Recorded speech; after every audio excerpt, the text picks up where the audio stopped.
رشتہ داروں کے حقوق۔ مختلف احادیث کے مفہوم کے مطابق رسول اللہ صلی اللہ علیہ وآلہ وسلم نے ارشاد فرمایا: نمبر 1، رشتہ داروں کے ساتھ صلح رحمی سے محبت بڑھتی ہے، رزق میں اضافہ ہوتا ہے اور عمر لمبی ہوتی ہے۔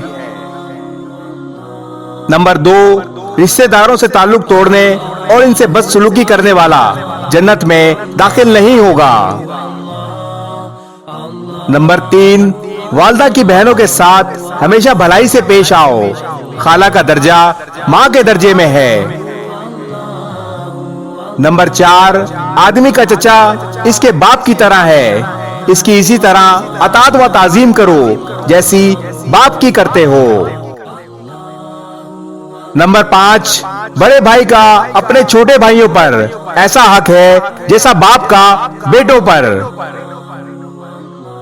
نمبر 6، رشتہ داروں سے قطع رحمی کرنے والوں کو آخرت میں بھی سزا ملتی ہے اور دنیا میں بھی۔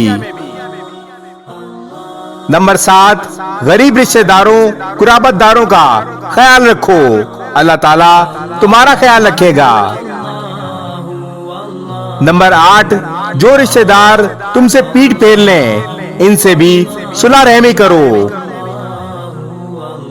نمبر 9، غیر مسلم رشتہ داروں کے ساتھ بھی صلح رحمی کرو۔